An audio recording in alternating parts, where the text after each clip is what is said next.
কয়লা দিয়ে ময়লা পরিষ্কার করা যায় না।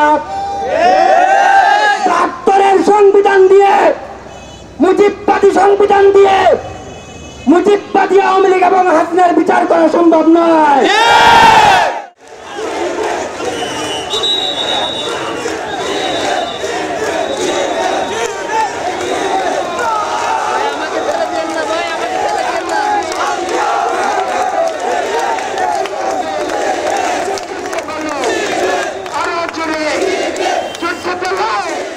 কয়লা দিয়ে ময়লা পরিষ্কার করা যায় না।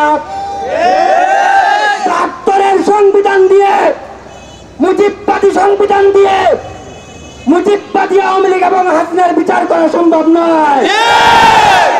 আমরা আজকের এই গণমিছিল থেকে দাবি জানাচ্ছি, বর্তমানে যে অন্তর্বর্তী সরকার আছে, এই অন্তর্বর্তী সরকারকে অবশ্যই ৭২-এর সংবিধানকে বাতিল করে মুজিববাদ আওয়ামী লীগ ৩৬ জুলাই গণহত্যার জন্য যারা পরিকল্পনা করেছে, গুলি চালিয়েছে, ইন্ধন জুগিয়েছে, তাদের রাজনৈতিকভাবে তাদেরকে নিষিদ্ধ করতে হবে।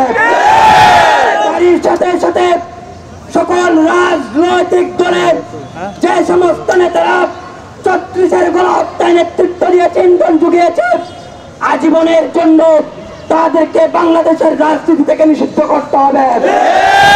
বিপ্লবী সরকার ছাড়া গণহত্যাকারীর কোন রাজনৈতিক দল এবং ব্যক্তিদের বিচার করা যায় না। ২৪-এর অভ্যুত্থানকে সফল করবার জন্য বর্তমানে বাংলাদেশে বড় প্রয়োজন সিরিয়ার মতো একটা বিপ্লবী সরকার।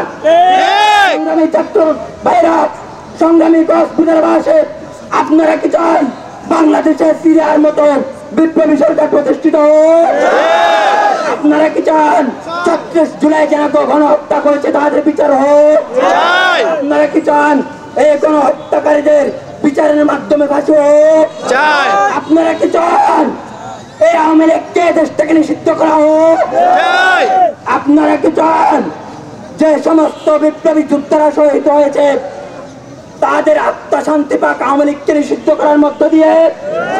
তাহলে অবশ্যই বিপ্লবী সরকার গঠন করতে হবে এবং ৭২-এর সংবিধান বাদ কিংবা সংস্কার করতে হবে।